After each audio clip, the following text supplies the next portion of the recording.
Hello and welcome to the Professor Kev Show. You see, I got my friend Emily with us from VRing Democracy. Good afternoon, my friend. Thanks for taking the time to come on the show. Thank you so much for inviting me. I'm really excited to talk about VR and democracy today. Awesome. So before we talk about VRing Democracy, chuckle, chuckle, tell me a little bit about yourself. What should we know about Emily? Of course. So my name is Emily Gorodetskiy. I'm currently a senior in high school in San Francisco, and I'm really passionate about public policy, civic engagement, business, and just generally using technology for social impact. Inside of school, I'm involved in things like Moto UN and Student Body Council, and outside of school, I'm involved with a lot of advocacy organizations, student-led nonprofits, and other projects that focus on making existing systems more accessible for the people that they serve. That's pretty good. So let's talk a little bit about VRing Democracy. How did that all come together? What opportunity did you see? Yeah, for sure. So I was connecting with two other girls through it was a virtual civic innovation fellowship hosted by Civics Unplugged, and we were talking with each other about what issues do we see within our communities, and specifically we nailed it down to our families. So we saw that within our families who are immigrants to America, that they did not feel very confident when they were voting for the first time. It was a very unfamiliar system, and then we all saw that, all saw our communities go through that. Like they were just not empowered to go to the polling place because they weren't given the right education in order to feel empowered and know what's going to happen when they go to the polling place. So we were like, how do we solve that issue and making sure that not only first time voters with like immigrants, but also like youth like us who are going to be 18 soon or are like 18 to 25, like that range. How do we empower them to vote? Because it's especially hard when you didn't grow up in a family that was very civically engaged, but you just turned 18 and now you have this like um um new sense of responsibility almost. And what do you do with that? And how do you engage with your local government? And how do you go to the polling place? What does that look like? So we wanted to solve this in the most efficient way possible, but also something that would be really interactive and even fun to do because we want to make this a fun process, not something that's like dull and boring, because then you wouldn't want to do it. So that's when we turned to using virtual reality.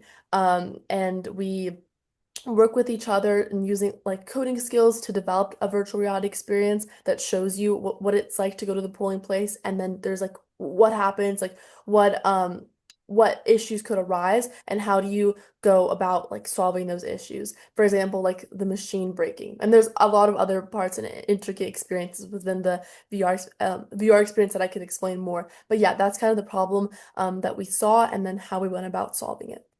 So Emily, what's been the feedback from people who have used it?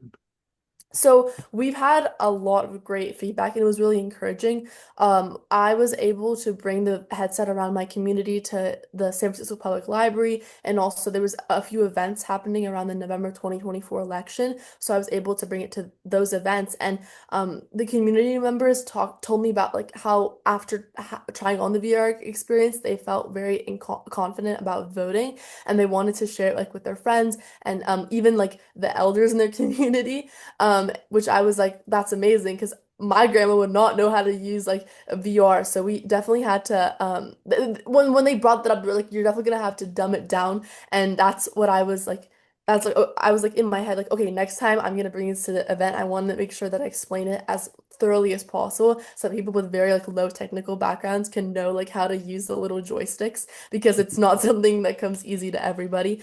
So that's a feedback that I got and then how I incorporated that.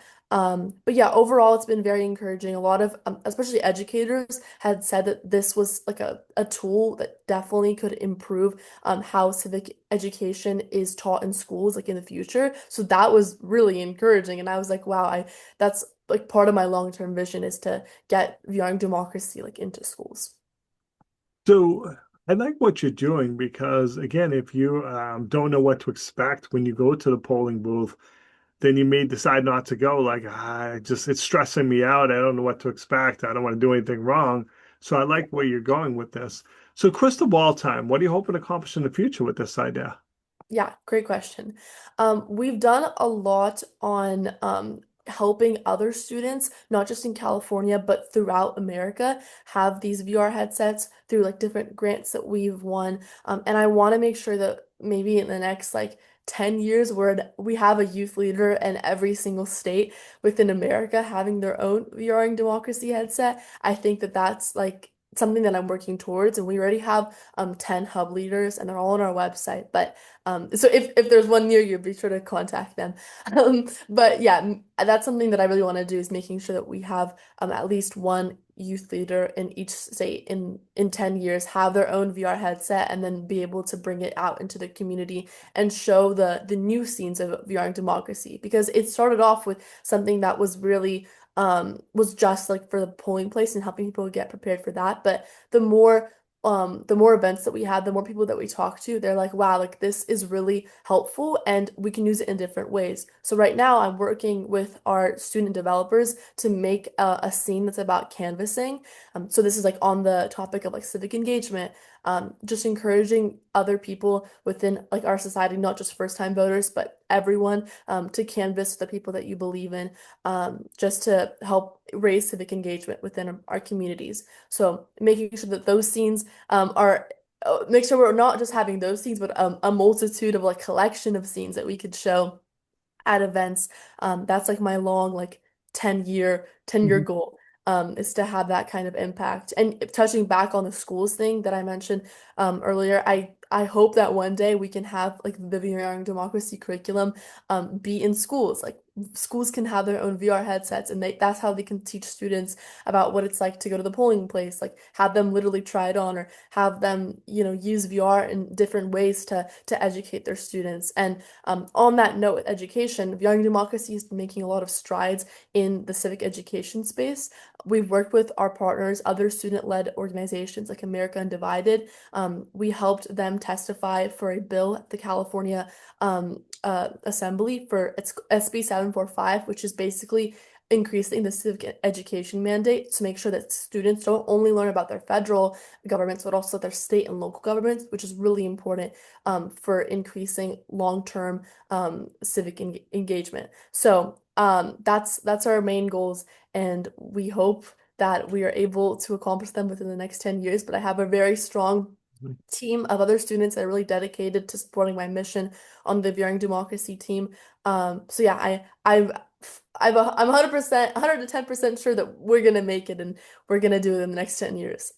Awesome. What's the best way for people to reach out to if they want to learn more, Emily? For sure. You can go to vringdemocracy.org or on Instagram, we're also vring.democracy. If you want to become a hub leader yourself, make sure to send us a DM or an email. And our emails and our Instagram is listed on our website. We're actively looking for more hub leaders to join the team, and not even just hub leaders, but also people for marketing and development of our apps. So if that's something you're interested in and you believe in our mission, please feel free to reach out and I would love to get in contact with you. Yeah, Awesome. Emily, I appreciate you taking a few minutes calling the show. And as always, thanks for being my friend. thank you.